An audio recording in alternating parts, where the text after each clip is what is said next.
એવા પોતાના પિતાની પાસે ભાગવતજીનું એમ કહેવાય છે કે જ્ઞાન પ્રાપ્ત કરે છે. એ સમય દરમિયાન એક દિવસ ફરતા ફરતા દેવર્ષિ નારદજી એમ કહેવાય છે કે બદ્રિકાશ્રમ તરફ પ્રયાણ કરે છે. વિશાલાપુરીમાં નારદજી પધારે છે અને ત્યાં સનત કુમારોનો અને નારદજીનું મિલન થાય છે. હવે ભાગવતજીની કથા ચાલુ થાય છે. બસ ઘડી વાર બધા શાંતિથી સાંભળો.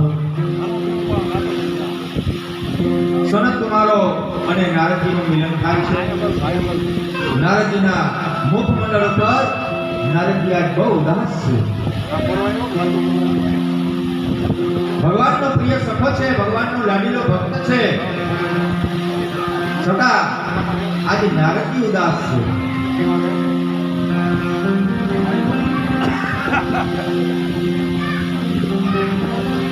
નારદજીનું મુખમંડળ ઉદાસ જોઈ તેઓ ઉદાસીનું કારણ પૂછે છે.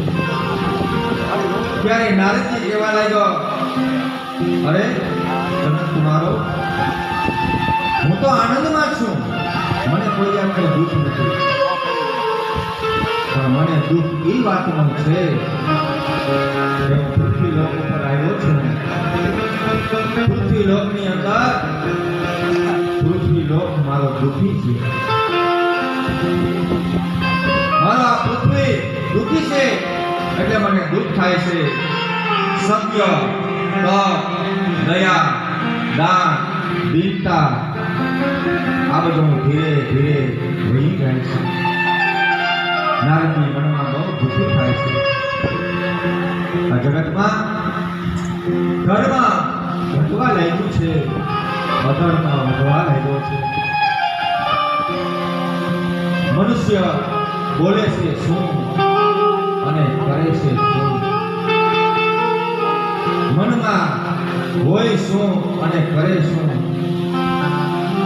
હે સનત કુમારો, આ જગતની અંદર મનુષ્ય બધા પેટ ભરા થઈ ગયા છે.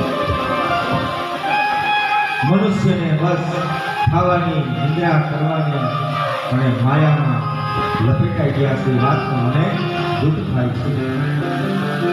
આજે માણસ ધર્મ ભૂલ્યો છે. આ જીવ ધર્મને ભૂલી ગયો છે.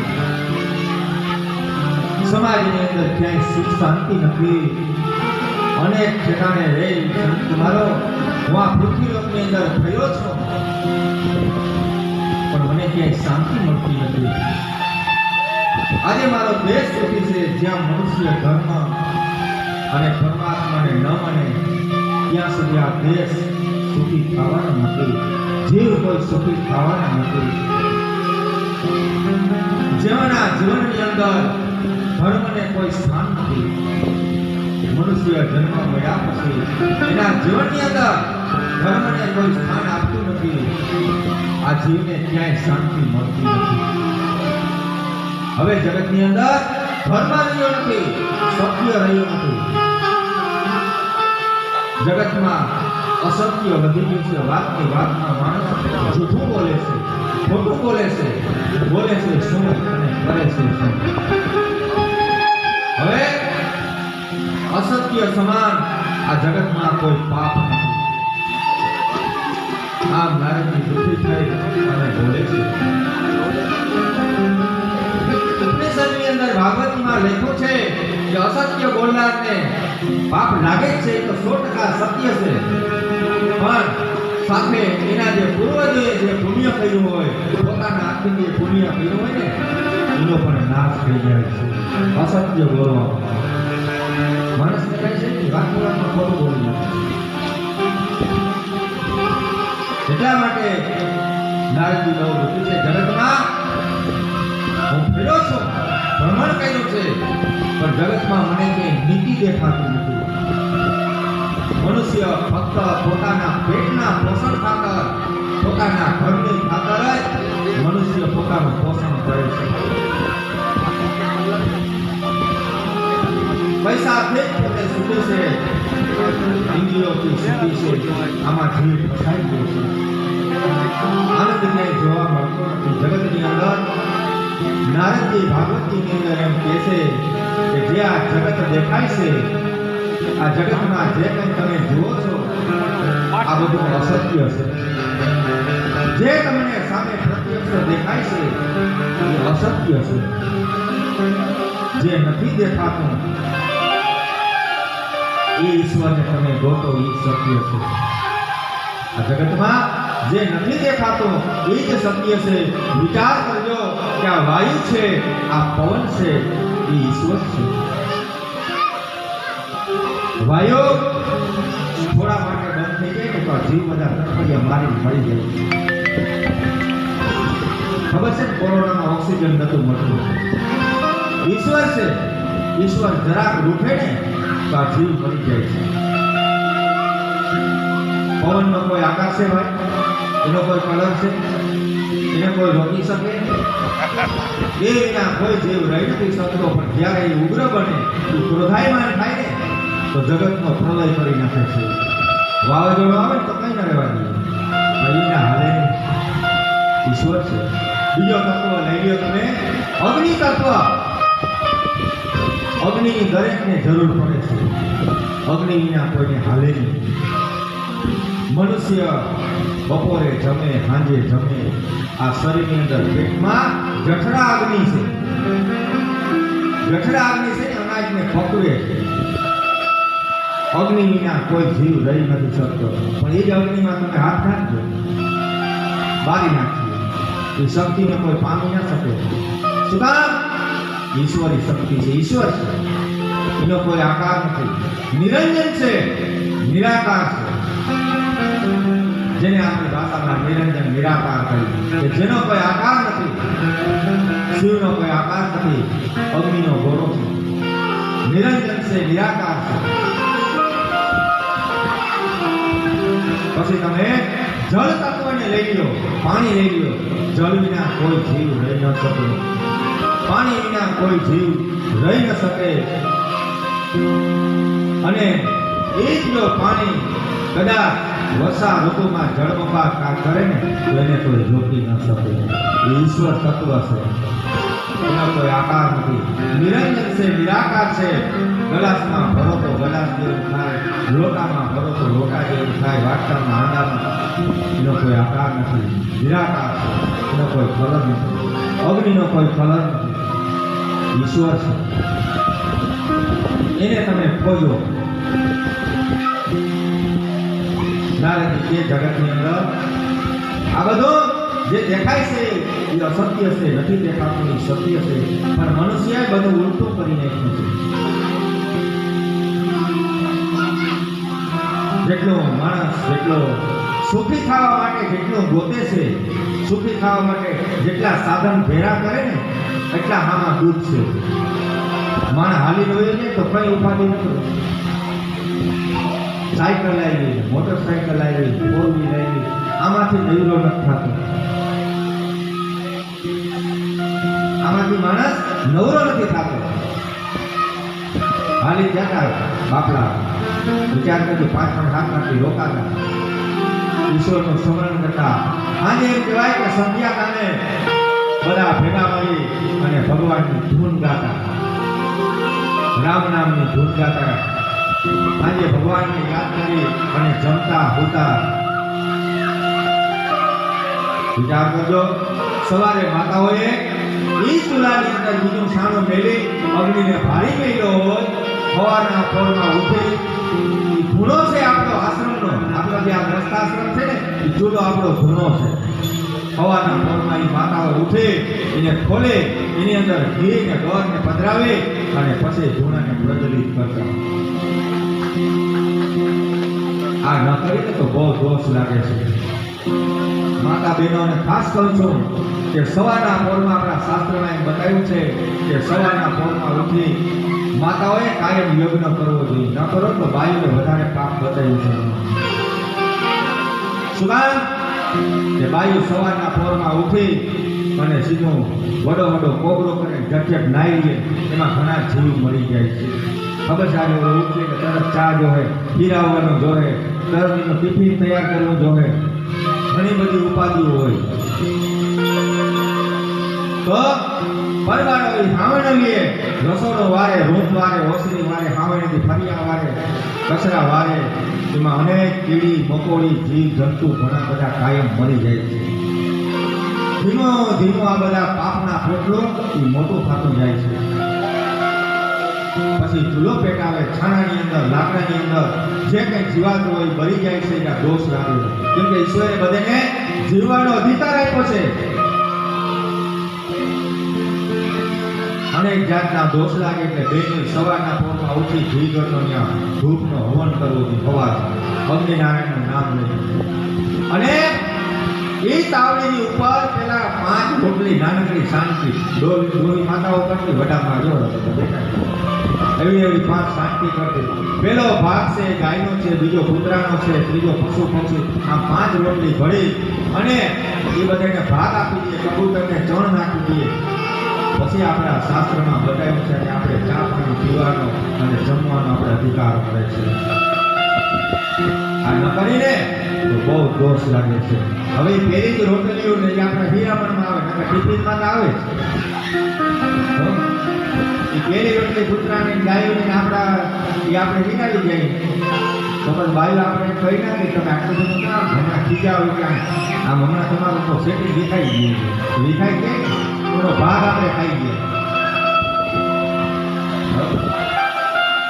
5 શાંતિ ઘડી ગાય કૂતરાને પશુ પક્ષીને નાખજો અને પછી તમે ચા પાણી પીવાનો આનો અધિકાર બતાવ્યો છે. નારદજી કે ગાયનો માણસ આપણે કરતો નથી.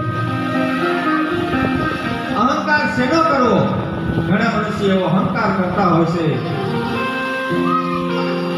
ગોર બાપા હું 9 વાગ્યા વિના ઉઠું નહીં, હું આમ ફલાણું ભીતરું મારે સવારે ઉઠું નહીં, બોલતા કે મારા માણસો બધા કામે લાગી ગયા હોય, ફલાણું ભીતરું.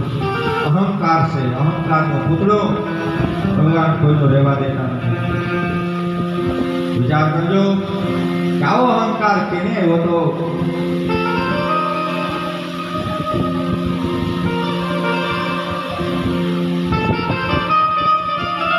અહંકાર છે એ આપણા પતનની નિશાની છે. તો નારદજી એમ કહેવા લાગ્યા કે આ જગતની અંદર બધા અસત્યો બોલે છે.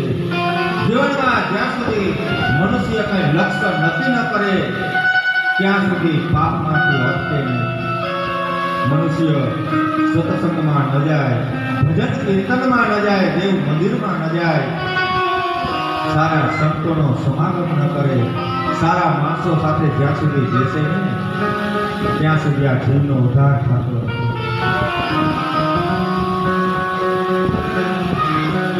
તો જગતની અંદર અન્ન વિતરાય થવા લાગ્યા છે. કહેવાય છે કે પૃથ્વી માતાજી એની હવે બધું આ ઉત્પાદન બહુ ઓછું કરી નાખ્યું છે. અન્ને ગળવા માંડ્યા છે, અન્ન વિતરાય થાય છે. ધરતી માતા અન્ને ગળી ગયા છે. જ્ઞાનનો વિતરાય થવા લાગ્યો. તેથી જ્ઞાન મસ્તકમાં રહ્યું નથી, માત્ર પુસ્તકમાં જ રહ્યું છે. સ્ત્રીઓમાં સ્વયં ઘણો વધી ગયો છે. સ્ત્રીઓ પોતાનું ધાર્યું વધારે કરે છે. સ્વઈચ્છાથી દુરાચાર થાય છે, સદાચાર રહેતો નથી. બાલ્યાવસ્થામાં માતા પિતાને આધીન હોય છે, જુવાનીમાં પોતાના પરિવારમાં આધીન હોય છે અને વૃદ્ધાવસ્થામાં પોતાના પુત્ર પરિવારમાં આધીન છે અને તે દુઃખી થયા કરે છે. જ્યાં સુધી આ જીવ ઈશ્વરમાં આધીન થતો નથી ત્યાં સુધી ઈશ્વરને ક્યાંય સ્થાન મળતું નથી, ઈશ્વરમય બનતો નથી. નારદજી આગળ કહેવા લાગ્યા કે જગતમાં મને ક્યાંય શાંતિ જોવા મળતી નથી. નારદજી કહે છે કે આવી રીતે હું આ પૃથ્વી ઉપર ફરતા ફરતા વંદ્રાવનની ભૂમિ ઉપર આવ્યો છું. વંદ્રાવનમાં નારદજી આવે છે. નારદજી વિચાર કર્યો કે ભગવાને જ્યાં લીલાઓ કરી છે, ભગવાને જ્યાં રાસ કર્યા છે, ભગવાન જ્યાં લોહિતા છે, એ જગ્યા ઉપર જાઓ ને તો ન્યાયનો પ્રભાવ હશે. ભગવાન એમ કહેવાય છે કે વંદ્રાવનમાં નારદજી આવે તો ત્યાં બધું અવળું જોયું. નારદજી વંદ્રાવનની ભૂમિમાં એક યુવતી બેઠી છે, એક નારી, એક સ્ત્રી ત્યાં બેઠી છે અને એની બાજુમાં બે વૃદ્ધ પુરુષો સૂતા છે અને આ બે વૃદ્ધ પુરુષો મૂર્છામાં સૂતા છે, બેભાન પડ્યા છે, મૂર્છાવસ્થામાં છે. અને આ યુવતી એમ કહેવાય કે હું આગળ નારદજી ત્યાં ઊભો થઈ ગયો. એ ભાઈએ એ બેને મને બોલાવ્યું, જાઓ નારદજી મારી બાજુમાં પધારો. નારદજી કહે કે ધીમે ધીમે ડગલે આ સાધુ પુરુષ નારદજી કોઈ સ્ત્રીની પાસે જતા નથી, પણ સદા નારદજી હિંમત કરીને એની બાજુમાં જાય છે. નારદજી કહે છે કે હે યુવતી, મને કહે કે તમે યુવતી ભગવાન નારદજીને એમ કહેવા લાગી કે મને તો સંત જેવા તમે લાગો છો, તમે સંત જેવા લાગો છો, તમારા ખાલી મને દર્શન છે ને તો મને થોડીક શાંતિ થઈ છે, શાંતિ મળી છે. હું મને પાસે વધારે ક્ષણવાર તમને રોકવા માંગતી નથી, પણ શાસ્ત્રમાં લખ્યું છે કોઈ સાધુ સંતોને વારંવાર તમે મળવા જાઓ ને તો એ બહુ મજા ના આવે. સંતોને તમે બહુ ડિસ્ટર્બ કરો ને તો એ બહુ મજા ના આવે.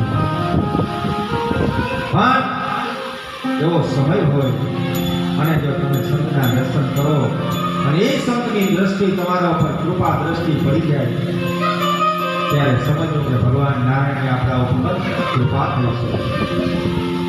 ઘણા બધા સંતોને હકમાં દેતા કે બાપુ તમારું દૂધ શું, બાપુ તમે કેટલા ઉંમરે આ ફેક્ટરી લીધો, બાપુ તમને કેટલા વર્ષ થયા આવે. હવે એ પૂછવાની બાપુને આપણે શું જરૂર છે? આવી રીતે પરમાત્માને પ્રાર્થના કરે છે, ભક્તિ ઈચ્છા રાખે છે.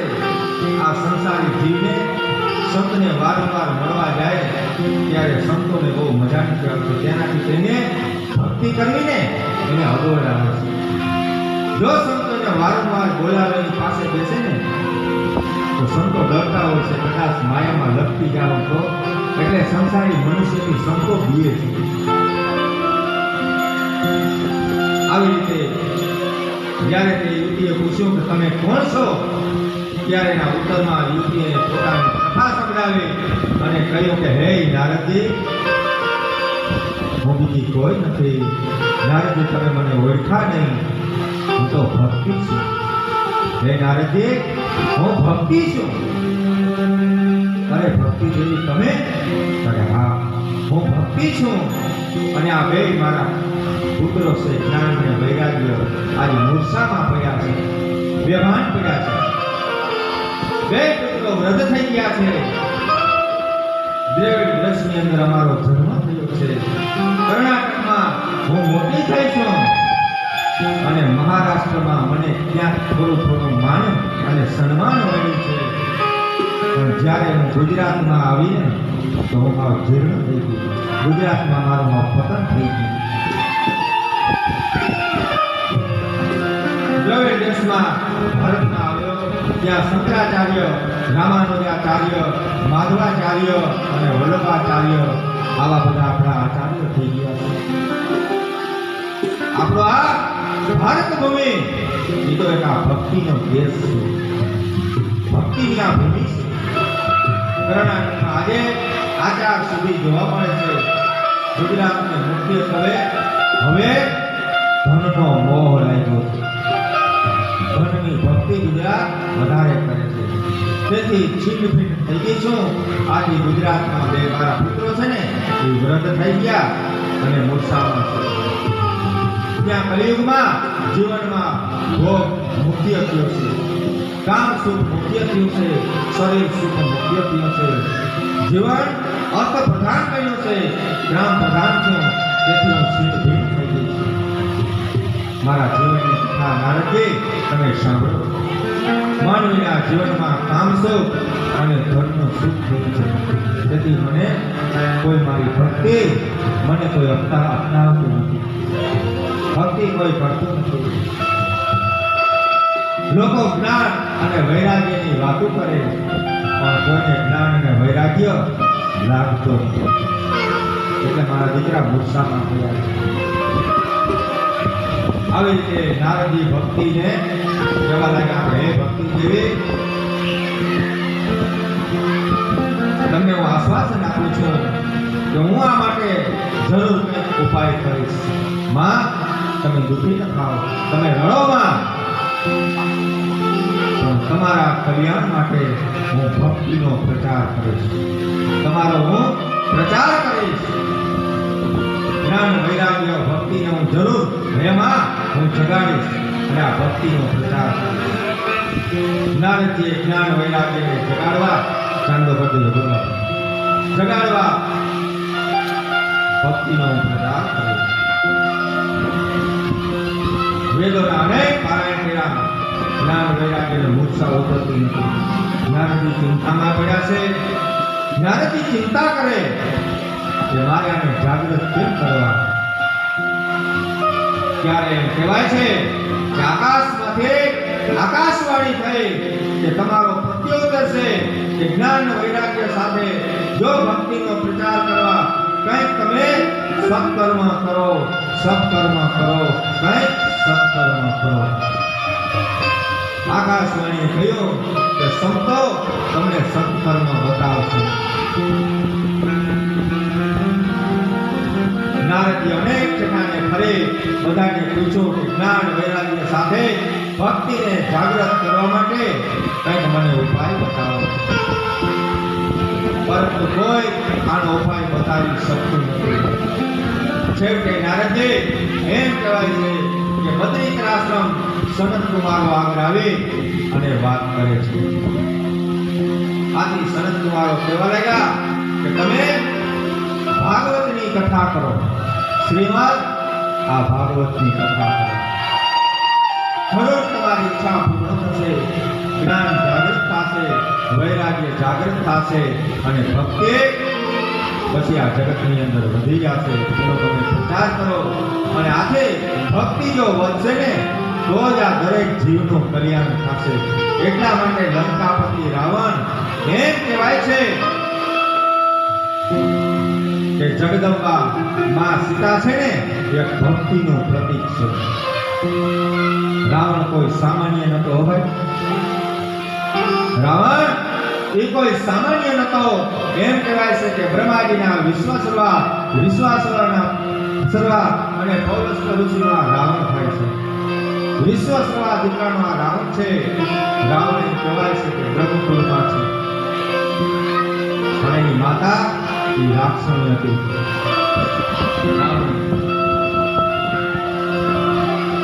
રાવણ વિચાર કર્યો કે ભક્તિ રૂપી જો મારી માને હું લાવું ને તો જરૂર મારો નારાયણ, મારો પરમાત્મા, મારો રામ પાછળથી જરૂર આવશે. ભક્તિને જો હું ખંભે બેહાડી અને માને જો મારી લંકામાં લાવું ને તો વાહો વાહ મારો બાપ આવશે. રાવણ કોઈ સામાન્ય નતો. રાવણને નિંદા કરીને તો પણ આપણને દોષ લાગે છે. રાવણ એ તો મહાન પંડિત હતો. રાવણે વિચાર કર્યો કે હું તો કરી જ જાય, કારણ કે દેવતાઓ મને બધા આધીન છે, એટલી મારી ભક્તિ છે. રાવણને એવી ભક્તિ હતી કે હું તો કરી જાય, પણ પાછળ મારો પરિવાર છે, આખું મારો કુળ છે, આ બધા દૈત્યો છે, રાક્ષસો છે. આને જ્ઞાન, આને ભક્તિ, આને ભગવાનની કંઈ ખબર નથી. આ બધા એમ કહેવાય છે કે નરકના કીડા બનશે. આને કદાચ નરકમાં ક્યાંય સ્થાન નહીં મળે. એટલા માટે રાવણે વિચાર કર્યો કે મારી માં ભક્તિ રૂપી જો સીતાજીનું હરણ કરું ને તો જરૂર મારો નાથ પધારશે અને ભગવાનના હાથથી જો આ બધો પરિવાર કુળ બધું મરે ને તો આ બધાની ગતિ થાય, આ બધાને મોક્ષ મળે. રામના દર્શન કરે ને તો આને મોક્ષ મળશે. જીનો ધણી સ્ત્રીનો હરણ કરી અને જે લેવો હોય એ અશોક વાટિકામાં નકર ના રાખ્યો, એ પોતાના રંગમહેલમાં લઈ જાય. રાવણે કઈ નિયમનો ઉલ્લંઘન ન કર્યો, વનવાસનો ઉલ્લંઘન ન કર્યો. સીતાજીને રામ લક્ષ્મણ જાનકીને જે વનવાસ હતો એનો રાવણે ઉલ્લંઘન ન કર્યું. સીતાજીને અશોક વાટિકામાં રાખ્યા, જંગલમાં પોતાનો મુખ્ય જે બાગ હતો ને એમાં એને રાખ્યા. સારી રાક્ષણીય હતી, સત્કર્મી, એને સીતાજીની બાજુમાં. જગતને બતાવવા રાવણ બીજું કંઈક કરે છે, જગતને બીજું બતાવે છે, પણ અંદરથી તો એનું ભજન કરે છે. એટલા માટે મંદોદરીને કીધું તો દેવી તમને આમાં ખબર ન પડે. મંદોદરીએ બહુ સમજાયો રાવણને, હે લંકાપતિ રાવણ, લંકામાં રાજ્યની અંદર તારે એકથી અનેક સુંદર આવી અનેક રાણીઓ છે, છતાં તું આ સીતાજીનું હરણ કર્યું. કઈ રાવણે કીધું કે મંદોદરી તને આમાં ખબર ન પડે, આ બધું અટપટું છે, તું મને નિખામણ દેવાનું બંધ કર. મંદોદરી ખૂબ સમજાવે, શું કામ કે રાવણના ધર્મ પત્ની છે. જે પુરુષ, જે પતિ કોઈ પણ અવળે રસ્તે જતો હોય તો સવડા રસ્તા તરફ વારવો પોતાની પત્નીનો ધર્મ બતાવ્યો. કદાચ એની ગાળું સહન કરવી પડે, એનો માર સહન કરવો પડે, કટુ વચન સહન કરવા પડે, પણ એના પતિને સત્ય અને સનાતન રસ્તા ઉપર કરાવવો જોઈએ. એનો પત્નીનો ધર્મ છે. શાસ્ત્રમાં આગળ કથાની અંદર બધેના ધર્મ બતાવ્યા છે. તો આવી રીતે સનત કુમારો કહેવા લાગ્યા કે વેદમાં ભાગવતજી નીકળ્યા છે. ભાગવતમાં વેદાંત કરતા દિવ્ય શક્તિ છે. ભાગવત જે સર્વ વેદનો આ એક વેદ છે, અને ભાગવત સર્વ વેદનો એક સાર છે. કાલે પણ તમને કીધું હતું કે બેનો છે ગોરીની અંદર દૂધ સાંજે મેળવી દઈએ, સવાર થાય એને ભરોસો હોય, સવારે ભેગું થઈ જાય, પછી એનું મંથન કરે. મંથન કરો ને ભાગવતજીની અંદરથી તો એ કૃષ્ણ રૂપી, સાર રૂપી એ માખણ છે ને ઉપર આવે છે. કનૈયો છે ને એ માખણનો ભોગી છે, કનૈયો છે એ સારનો જ ભોગી. આસો ડૂસો કંઈ ખાય જ નહીં. ભાગવતની અંદર આસો ડૂસો કંઈ છે જ નહીં. એને કેટલા આમ ધીંગાણો છે. એમાં હાથમાં કનૈયાના હાથમાં માખણ છે, મિશ્રી છે, એ કનૈયાને બહુ ભાવે છે. એ કનૈયા રૂપે એમ કહેવાય કે માખણ છે એ છાસની ઉપર આવે છે, પછી એને તારવે છે, અને પછી એમ કહેવાય છે કે એને ચૂલા ઉપર એને તપાવે છે, અને તપાવતા જ્યારે એમાંથી પણ જે છાસનો ભાગ જ્યારે બની જાય ને ત્યારે એ નારાયણ રૂપી ઘી બને છે. એ નારાયણ થાય છે, અને એ ઘી નારાયણ કોઈ દિવસ ક્યાંય અભડાતું નથી. અને એ ઘીનો દેવી દેવતાઓના મંદિરમાં એનો દીવો થાય છે. એ દીવાની અંદર જે ઘી છે એ નારાયણ સ્વરૂપ છે, એમાં એક જ્યોત બને છે, એ શિવ સ્વરૂપ છે. અને હરનું જ્યારે મિલન થાય ત્યારે જ્યોત પ્રગટ થાય છે, અને જ્યોતમાં જ ઈશ્વરનો સાક્ષાત્કાર થાય છે. એવી જ જ્યોત આ દરેક જીવાત્માની અંદર, આપણા હૃદય કમળમાં પરમાત્માની અંદર એક આ જ્યોત ચાલુ છે અંદર. એ જ્યોત કદાચ માથે હજારો ડોક્ટરો સર્જનો ભાવે ને, એ જ્યોત નીકળી જાય ને એને કોઈ પકડી ડોક્ટરો શકતા નથી. અને એ બાળકનો જ્યારે જન્મ થાય, જ્યારે એનો જીવનો સંચાર થાય, ત્યારે કદાચ ગમે એવા ડોક્ટરો હોય ને તો એ જીવ ત્યાં આવે છે અને ત્યાં જાય છે ને એને કોઈ પકડી શકતા નથી, એને કોઈ પામી શકતા નથી, ઈશ્વરને કોઈ પામી શકતું નથી.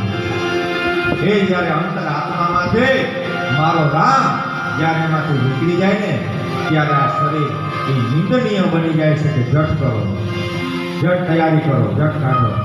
કારણ ઈશ્વર ત્યાંથી હવે નીકળી ગયો છે, એ મરદું થઈ ગયું છે. એટલા માટે આપણા સંતો, ઋષિઓ, આપણા ભક્તો, આપણી કથાઓ એમ કહે છે કે જીવતા શરીરને ક્યાંક ઘસો. જીવતા દરેક વસ્તુ મરી ગયા પછી ફૂંકાઈ ગયા પછી ક્યાંક ને ક્યાંક કંઈક કામ આવે છે. લાકડું સુકાઈ જાય તો કામ આવે, છાણ સુકાય લીલો છાણ કામ આવે, શુકર કામ આવે, અનેક વસ્તુ જીવતા અથવા મર્યા પછી કામ આવે. પણ મનુષ્ય શરીર એક એવું છે કે જીવતા જો કોકને કામ આવે તો ઠીક છે, મર્યા પછી એ કંઈ કામ આવતું નથી. મર્યા પછી એ તો નિંદનીય બની જાય છે. જપ કરો ને, કદાચ જુવાન જોત જેવો દીકરો હોય અને મૃત્યુ પામ્યો હોય ને તો અહીંયા જ ઘરનાઓને કેવું પડે કે હવે જપ કરો, કારણ એમાંથી ઈશ્વર નીકળી ગયો છે. એટલા માટે કહું છું કે ઈશ્વરે ભગવાને આપણને મનુષ્ય અવતાર આપ્યો. આપણે હાથથી આપણા શરીરથી કંઈક સત્કર્મ કરીએ, આપણા શરીરનું, આપણા આત્માનું, આપણા જીવાત્માનું આપણે કંઈક કલ્યાણ કરી લઈએ. આપણું બીજું કલ્યાણ કરવા કોઈ આવશે નહીં. વિચાર કરજો, આપણે એકલા જ આવ્યા છે અને આ જગત છોડીને એકલા નહીં જવાનું છે, કોઈ સાથે આવશે નહીં. તમારા અંતર આત્માને પૂછજો કે મારે જિંદગીની અંદર આપણાથી અનેક જાતના પાપ કર્મ થઈ ગયા છે, છતાં પરમ કૃપાળુ પરમાત્માની દ્વારકાધીશની દયાથી ભગવાને આપણને મનુષ્ય અવતાર આપ્યો છે. તો મનુષ્ય અવતાર આપણે કંઈક સાર્થક કરી લઈએ. આમ ભેળવી નાખશું ને તો પાછા 84 લાખ નર્કમાં કોઈ ઉગાડવા આવશે નહીં. જમણા દૂતો આ જીવને લઈને જ્યારે રવાના થાય ત્યારે એમ કહેવાય કે ભાઈ હવે જરા 10 મિનિટ જવા દે, કબાટ ફેર્યો ઘરનો. પણ આ બધું આમ થઈ ગયું, જેમ કે થોડું કંઈક કરતો આવો પછી વેતાવીએ. મને સારા સત્કર્મ ભાઈ કરી લેજો. ભગવાને તમને કંઈક આપ્યો હોય તો સારી જગ્યાએ ક્યાંક વાપરજો. દવાખાને પ્રતિ પ્રકાર જતા વાર નથી લાગતી, પણ સારી જગ્યાએ દેવામાં માણસ અચકાય છે. જ્યાં જેનું લખાય છે, જ્યાં 1 રૂપિયાનું દાન કરી અને જ્યાં આ દેશની અંદર 1000 રૂપિયામાં લખાય છે એ કરવું નથી, પણ જ્યાં વેસ્ટેજ રૂપિયો વયો જાય છે ત્યાં ખરાબ જગ્યાએ માણસ વાપરી નાખે. આપણા ઘરની અંદર ધન સંપત્તિ દવાખાનામાં ચાલુ થાય ત્યારે સમજી જાજો કે આપણા ઘરની અંદર માઠી દશા બેઠી છે. આપણું ધન ત્યાંથી હનીદીનો આવી ગયું છે. આપણું ધન છે કોર્ટ કચેરીએ જાય, આપણું ધન ક્યાંય વ્યસનના વળગાડમાં જાય, ખરાબ રસ્તે જાય, ત્યારે સમજો કે આપણું કંઈક હનીદીનું ધન આપણા ઘરમાં આવ્યું છે. પણ જે લક્ષ્મી, જે ધન છે એ આપણે ક્યાંક સારા કાર્યમાં વાપરીએ, ક્યાંય દેવી દેવતાઓના યજ્ઞ યાગની અંદર વાપરી, ક્યાંય આવી ભાગવત કથા હાલતી હોય એમાં ક્યાંક આપણે વાપરી, ક્યાંય કોઈ ગરીબ માણસના દીકરીના લગ્ન થતા હોય એમાં ક્યાંક વાપરી, સારી જગ્યાએ તમારો પૈસો વપરાય ને ત્યારે સમજી જાજો, ઉપાધિ ના કરજો, રાજી થાજો કે અમારી લક્ષ્મી કંઈક શુદ્ધ છે, અમારા ઉપર કંઈક દ્વારકાધીશની કૃપા છે, કાંઈ મારાથી 5 રૂપિયાનું દાન થયું છે. બાકી એ કરવું એ બહુ અઘરું છે. તો આવી રીતે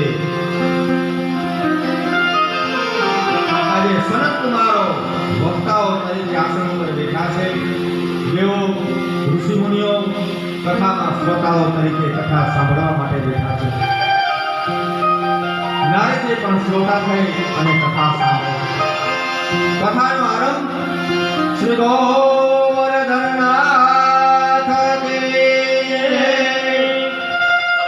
ગોવર્ધનનાથને જયકારથી આ કથાનો આરંભ થાય છે. આરંભ થયો છે, બધા જય જયકાર કરે છે. કથામાં તમે ભગવાનની જય જયકાર બોલશો ને તો વૈકુંઠમાં ભગવાન નારાયણ બહુ રાજી થશે. નારાયણ તો ખુદ દ્વારકાધીશ આપણી કથામાં આવી અને બિરાજમાન થઈ ગયા છે. જો તમારો ભાવ હશે, તમારી ભક્તિ હશે, તમારી શ્રદ્ધા હશે, તમારો વિશ્વાસ હશે તો 7 દિવસની અંદર કોઈ પણ જીવાત્માને દ્વારકાધીશનો સાક્ષાત્કાર થશે. એવું મેં વ્યાસપીઠ ઉપરથી તમને કહું છું. દ્વારકાવાળો એક કામ કરો, તમારો જરૂર આવશે, પણ તમે વિશ્વાસ રાખજો, એના ઉપર શ્રદ્ધા રાખજો.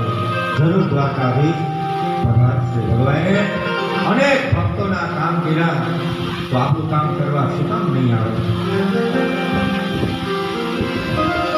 બધી પ્રવૃત્તિને છોડી અને આ જીવ જ્યારે ભગવાનના ચરણે જાય છે ત્યારે ભગવાન દ્વારકાધીશ જરૂર આ જીવને અપનાવે છે. જે પરમાત્મા પાસે જાય છે એ માયાને ગમતું નથી. માયા છે ને આપણી મોટી દુશ્મન છે. પણ માયા સામે ઈશ્વરના નામનું તમે શસ્ત્ર બનાવ્યું ને તો માયાનું કંઈ કામ નહીં આવે. માયાનું એક સ્વરૂપ નથી, માયાના અનેક સ્વરૂપ ભાગવતની અંદર બતાવ્યા છે. પરમાત્મા જેમ વ્યાપક છે એમ આ માયા છે ને એની વૈષ્ણવી એ બધેમાં વ્યાપક છે. વિચાર કરજો, થોડું જીવવું અને મંડાણ બહુ મોટા માંગ્યા છે.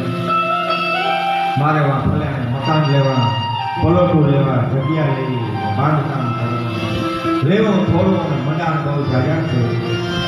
આ પૃથ્વી રાજા રામની આ કોઈની સાથે ગઈ નથી, કોઈની સાથે જવાની નથી, કોઈની થઈ નથી, કોઈની થવાની નથી. છતાં માયામાં જીવ કેવા બધા બધાય છે. ત્યારે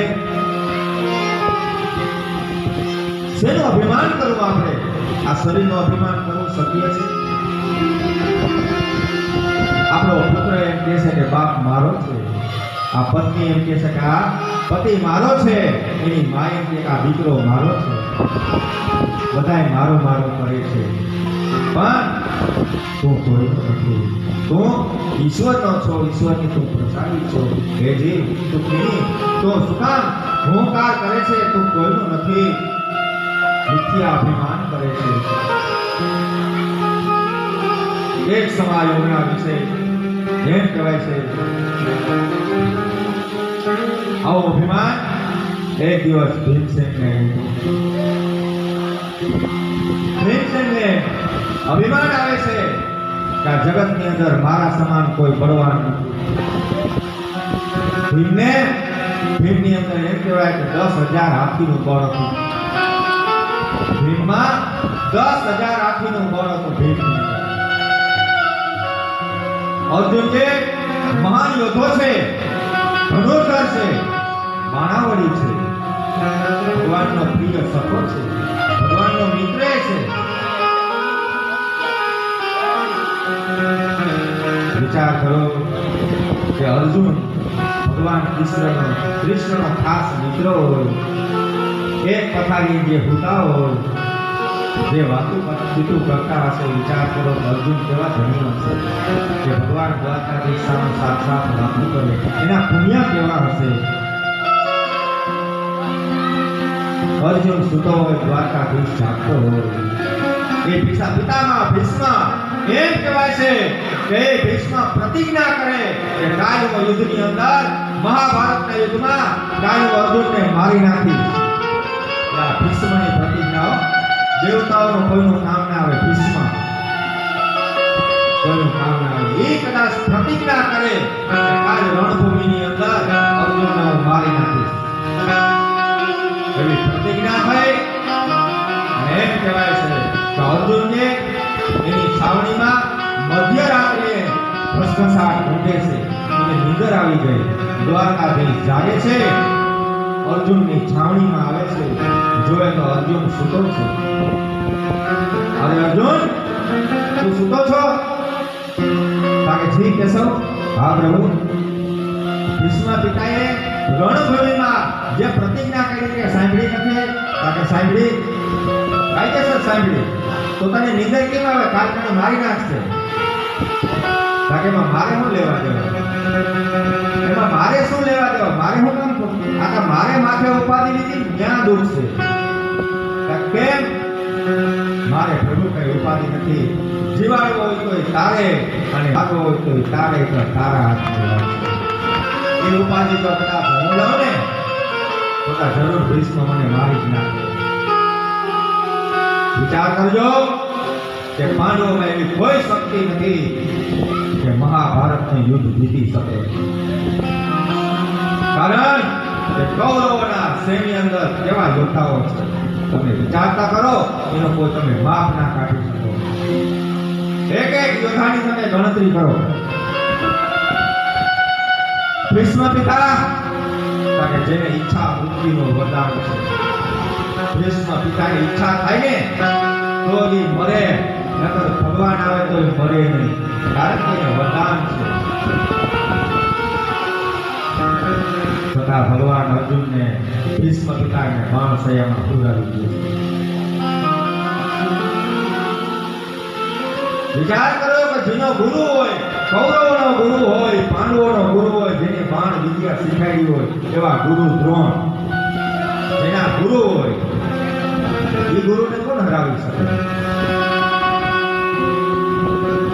તો એવા ગુરુને પરાજિત કરે છે એનો મસ્તક ઉતારી દે છે. વિચાર કરજો, મહારથી કરણને ભગવાન શ્રી કૃષ્ણના મૃત્યુનો બાણ અને અર્જુનના મૃત્યુનો બાણ એ કર્ણ રાજા આગળ હતો. છતાંય દ્વારકાધીશ લીલા કરે કર્ણને બાણ એમ કહેવાય કે રણભૂમિમાં સુરાવી દીધો. દુર્યોધન આખો વજ્રનો, આખો વજ્ર, એના માથે કદાચ 500 મણની ગદા મારો ને પૃથ્વીમાં ભેંગીને ખોઈ દેતો હતો. ગદાનો ઘા કરે ને દુર્યોધન જમીનમાં કરી જાય, પાછા રાત કઈ બાણે આવે, ગદાનો એને પ્રહાર નથી થતો, આખો વજ્રનો છે. એને પણ ભગવાન રણભૂમિમાં સુરાવી દે છે. વિચાર કરો, સમજવા જેવી વાત છે. એક એક પાત્ર કુલગુરુ કૃપાચાર્ય, સતી દ્રૌપદી, સતી તારામતી. વિચારતા કરો, મહાભારતના તમે પાત્ર તમે લ્યો, પાંડવોનો શું આવે નહીં? જેની સાથે સત્ય છે, જેની સાથે સત્ય નારાયણ પરમાત્મા છે, જેની સાથે ભગવાન દ્વારકાધીશ છે, એને કોણ હરાવી શકે આ જગતની અંદર? એ ભીષ્મ પિતા એમ કહેવાય, માન સીતા સયા ઉપર સીતા સતા વિચાર કરે, વાહ કનૈયા, વાહ દ્વારકાધીશ, મને એમ હતો કે આ બધા નટખટ ને કામણ તો ગોકુળમાં મેળીને આવ્યો, પણ તે મેળ્યો નહીં. આખો કૌરવ કુળનો નાશ કરીને પણ વિચાર કરજો. આખો ભગવાન શું કામ?